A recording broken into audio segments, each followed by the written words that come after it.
सच्चिदानन्दरूपाय विश्वोत्पत्त्यादिहेतवे तापत्रय विनाशाय श्रीकृष्णाय वयं नमः।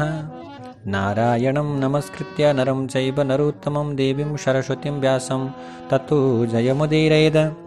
तब राजा दृढधनवाले पुरुषोत्तम मास महात्म्य को 23औं अध्यायमा गएर भन्दछन्, हे दीनवत्सल, हे मुनिश्रेष्ठ ब्राह्मण देवता, पुरुषोत्तम महिनामा अतिथि सत्कारको फल के कस्तो रहेको छ, कृपापूर्वक मलाई त्यो कुरा बताउनुहोस्। नारायणले नारदलाई जसरी भन्नुभएको थियो यस्ता प्रकारले दृढधनवाले राजाले सोधिएका ती प्रश्नले हर्षले गदगद भएका ती मुनिहरूमा श्रेष्ठ वाल्मीकिले मुसुक्क मुस्कुराउँदै अत्यन्त नम्र भएर दृढधनवा नामरीका राजालाई भन्दछन्।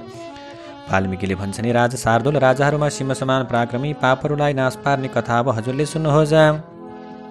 जुन कथालाई सुनेर 5 प्रकारको ठुलो पाप नाश हुन्छ, समस्त प्रकारका पापहरू बिलाउँछन्। उहिले कुनै सौभाग्य नामको नगरमा अत्यन्त सत्यवादी, असाध्य बुद्धिमान, बडा सुरवीर चित्रबाहु भन्ने अत्यन्त विद्वान प्रकारका राजे थिए। ती राजा अत्यन्त सहनशील, समस्त धर्मलाई जान्ने, शील स्वभाव, रूप, दयाले युक्त तथा ब्राह्मणहरूका भक्त अनि भगवानका भक्त एवं भगवानका कथा सुन्नमा लागि परेका, हमेशा आफ्नी स्त्रीलाई प्रेम गर्ने, पशु तथा पुत्रहरूले आनन्दसँग रहिरहेका, चतुरङ्गिणी सेनाले युक्त, मानव ऐश्वर्यले कुबेर समानका देखिन्थे। उनकी पत्नी चन्द्रकला चाहिँ 64 नै कलाहरू जान्ने तथा पतिव्रता एवं ठुलो भाग्य भएकी अनि भगवानमा सदा सर्वदा भक्ति राख्ने प्रकारकी थिइन्।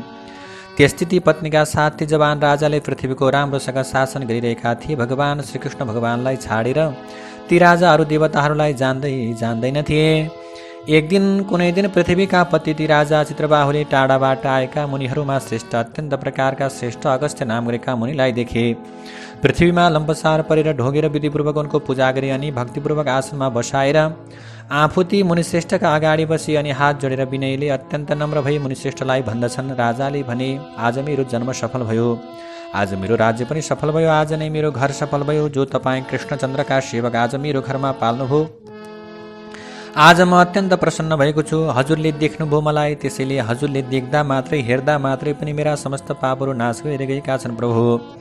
ती समस्त पापहरू नाशिएका छन्, यसकारण हात्ती, घोडा, रथले समस्त प्रकारका जनहरूले सम्पन्न भएको यो राज्य हजुरलाई मैले समर्पण गरेँ। हे श्रेष्ठ, हे मुनिहरूमा श्रेष्ठ भगवान, हजुर विष्णुका भक्त हुनुहुन्छ, यसकारण तपाईँलाई मैले नदिने कुनै वस्तु छैन, किनकि वैष्णवलाई दिइएको अर्थात् समर्पण गरिएको थोरै वस्तु पनि भगवानका भक्तलाई समर्पण गरिएको थोरै वस्तु पनि मेरो पर्वतका समान विशाल हुन्छ।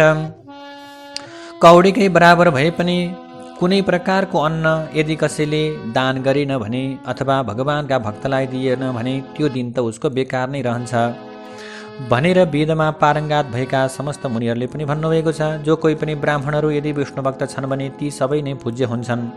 बाणी, मन, शरीर, कर्मले तिनीहरूको सम्मान र सत्कार गर्नुपर्दछ भने मलाई गर्गले, गौतमले, सुमन्तुले भन्नुभएको थियो, जबसम्म सूर्य उदाउँदैनन् अर्थात् जबसम्म सूर्यको उदय हुँदैन तबसम्म मात्रै ताराहरूको चमक रहन्छ। त्यस्तै जबसम्म भगवानका भक्तको सेवा अथवा भगवानका भक्तको आगमन हुँदैन तबसम्म मात्रै अन्य व्यक्तिहरूको पूजन भइरहन्छ। त्यसैले भगवानका भक्तहरू अत्यन्त श्रेष्ठ छन्। यतिखेर तिमी अत्यन्त धन्य भएका छौ। अब अगस्त्य मुनिले भन्नुहुन्छ, यी सारा प्रजाहरू पनि धन्य छन्, तिमी पनि हरमेशा वैष्णवको रक्षा गर्दछौ, सम्मान गर्दछौ। जुन राज्यमा भगवानका भक्तहरू छैनन् त्यस राज्यमा बस्नु योग्य छैन। जुन राज्यको राजा भगवानमा भक्ति गर्दैनन् भने त्यस्ता राजाको राज्यमा बस्नु पनि बेकार छ। सुनसान वनमा बस्नु बरु ठिक हुन्छ, तर विष्णुभक्त नभएको अथवा विष्णुभक्त राजा नभएको राज्यमा बास गर्नु निको हुँदैन। जस्ता प्रकारले आँखा नभएको शरीर, जस्ता प्रकारले प्रभु एक्लो व्यक्ति, जस्ता प्रकारले निरक्षर भट्टराचार्य,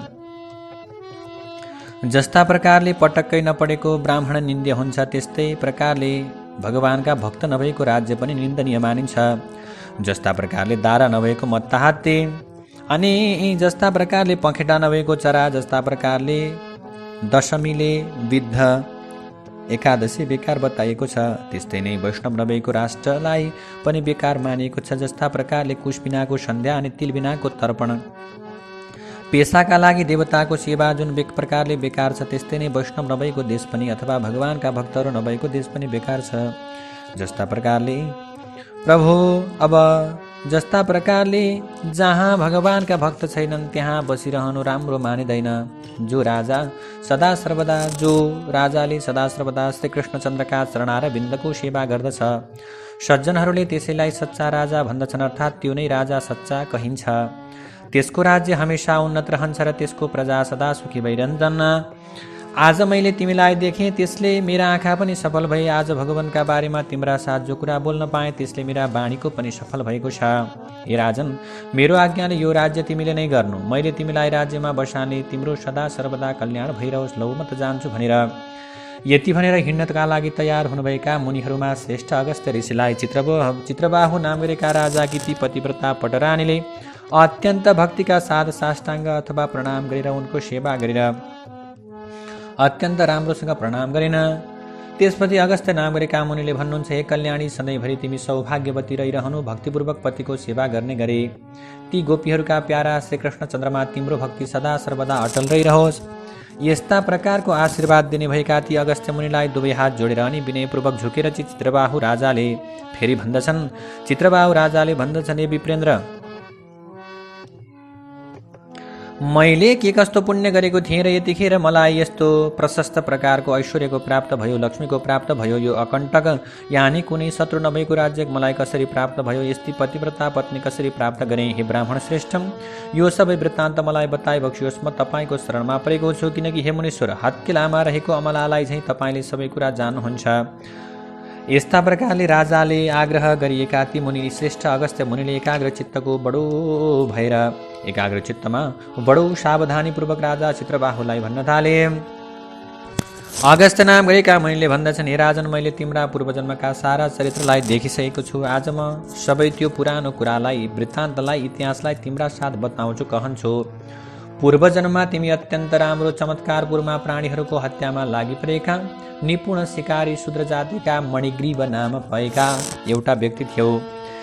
तिमी त्यतिखेर ईश्वरलाई पटक्कै नमान्ने परम नास्तिक अनि एकदम दुष्ट चालचलन भएका, सधैँ अरूका नराम्रो कर्म गर्ने, अरूको निन्दा गर्ने, अत्यन्त उद्दण्ड प्रकारका, अत्यन्त शिष्टाचार नभएको, बानी नभएको, बेहोरा नभएको त्यस्तो प्रकारको खराब व्यक्ति थियो। जो यो अहिले तिम्री स्त्री छन्, पत्नी छन्, पूर्वजन्ममा सुन्दरी नामकी तिम्रै श्रीमती थिइन्। यो त्यतिखेर पनि कर्मले, मनले, वचनले पतिको सेवामा लागिरहन्थिन् नि। पतिव्रता, भाग्यमानी, धर्मात्मा मनकारी उनले त्यतिखेर तिम्रा उपर कहिल्यै पनि दुष्ट भावना गरिनन्। अत्यन्तै पाप कर्म गर्ने तिमीलाई त्यतिखेर आफ्ना जातिकाहरूले र बन्धु बान्धवहरूले पनि त्याग गरिदिए। यस्ता प्रकारले तिम्रो खराब बानीले गर्दा तिमीदेखि रिसाएका राजाले तिम्रा राम्रा राम्रा सबै प्रकारका धनहरू हरेर लिए। त्यसपछि बचेको जो छ तिमीले त्यो पनि दाजुभाइले लगिदिए, तिमीबाट सबै प्रकारका दाजुभाइले लगिदिए। त्यसरी सारा धन नासिए पनि यस सोझीसाझी पतिव्रताले मन खिन्न भएर दिक्क मानी तिमीलाई कहिल्यै पनि त्याग गरिनन्। यस्ता प्रकारले चारैतिरबाट सबैले तिरस्कार गरिएका तिमी दिक्क मानेर सुनसान जङ्गलमा गयो।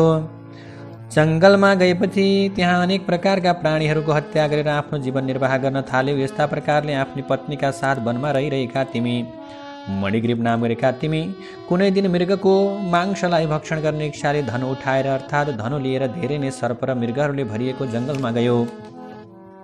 मान्छेको नाम निशान नभएको त्यस जङ्गलको बीचबाटामा उग्रदेव भन्ने नामले विख्यात भएका कुनै महामुनि दिग्भ्रम भएर अर्थात् दिशाको ज्ञान नजान्ने भएर आत्तिएर अलमल परिरहेका थिए।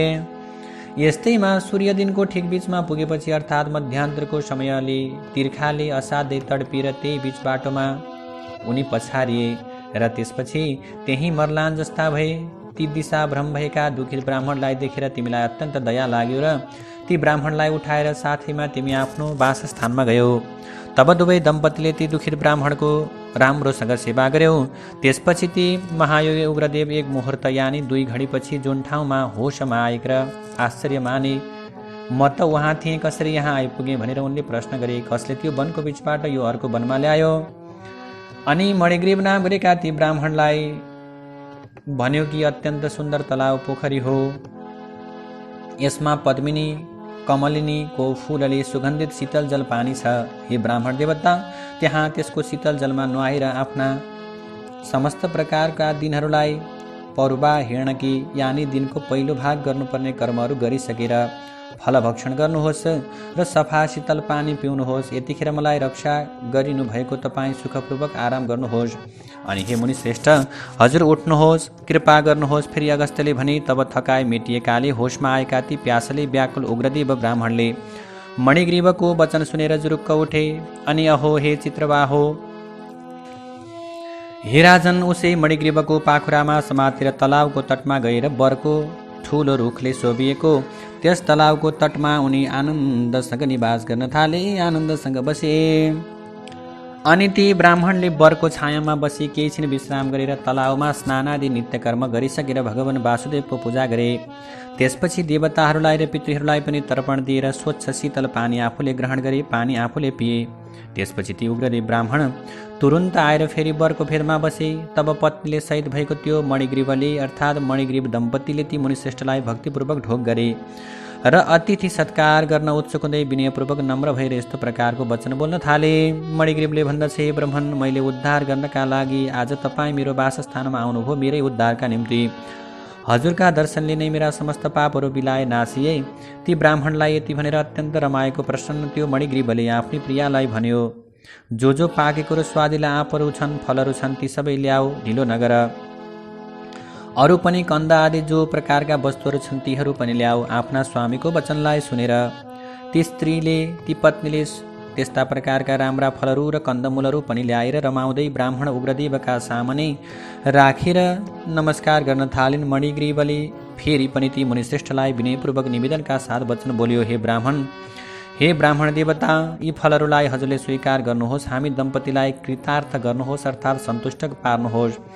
तब उग्रदेवले भन्दछन्, तिमीलाई म चिन्दैन हे श्रद्धालु, तिमी को हौ त्यो मलाई तिमीले भन्नु पर्दछ, किनकि जान्ने ब्राह्मणले अपरिचितको भोजन गर्नु हुँदैन। तब मणिग्रीवले भन्दछ, हे ब्राह्मण श्रेष्ठ, आफ्ना जनहरूले, आफ्ना जाति, आफ्ना समस्त बन्धु बान्धवहरूले त्यागिएको अर्थात् निकालिएको म मणिग्रीव नाम गरिएको शूद्र हुँ। यस्ता प्रकारले त्यो मणिग्रीवको वचनलाई सुनेर, मणिग्रीवका ती समस्त प्रकारका कुराहरूलाई सुनेर अत्यन्त प्रसन्न भएका उग्रदेव ब्राह्मणले फलाहार गरे अर्थात् फललाई भक्षण गरे, पानी पनि राम्रोसँग पिए। त्यसपछि ती ब्राह्मणलाई सुखपूर्वक आनन्दसँग बसेको देखेर ती उग्रदेव ब्राह्मणका चरणकमललाई आफ्नो काखमा राखेर राम्रोसँग ती पाउलाई मल्दै, पाउको सेवा गर्दै केही कुरा भन्न थाल्यो मणिग्रीवले भन्दछ, हे मुनिश्रेष्ठ, हजुर कहाँ जानुहुन्छ? कहाँबाट तपाईँ यो निर्जन मानिस नभएको, पानी नभएको, दुष्ट हिंसक जन्तुहरूले भरिएको घोर जङ्गलमा आउनुभयो? तब उग्रदेवले भन्दछन्, म ब्राह्मण हुँ, प्रयाग जान चाहन्छु। यतिखेर बाटो भुलेर यस भयङ्कर जङ्गलमा आइपुगेको छु।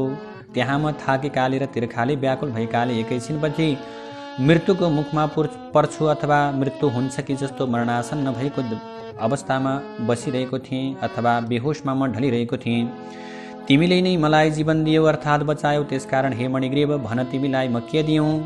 हे मणिग्रीव, तिमी दुई दम्पति स्त्री पुरुषले कुन दुःखले गर्दा यो घनघोर जङ्गलमा आश्रय लिनु पर्यो अथवा बस्नु पर्यो, त्यो सब दुःख मलाई बताऊ, म त्यो दुःखलाई हटाइदिनेछु। अनि अगस्त्यले भन्नुभयो, ती उग्रदेव ब्राह्मणको यस्ता प्रकारको मायाले भरिएको मिठो प्रकारको वचनलाई सुनेर आफ्नी पत्नीकै सामान्य अर्थात् स्त्रीका साथै रहेर ती मुनीश्वरलाई बिन्ती बिसाउँदै आफ्नो दरिद्रता रूपी समुद्रबाट पार पाउने इच्छा भएको उस मणिग्रीवले आफ्ना कर्मको भयङ्कर पापको फलले भरिएको आफ्नो सारा वृत्तान्त बोली विस्तार लाएर ती ब्राह्मणलाई बताउन थाल्यो। जय जय श्री बृहन्नारदीय पुराणे पुरुषोत्तम मास महात्म्ये श्री नारायण नारद संवादे दृढधन्वोपाख्याने मणिग्रीव स्वदुःख निवेदनम नाम त्रयोविंश विश्राम।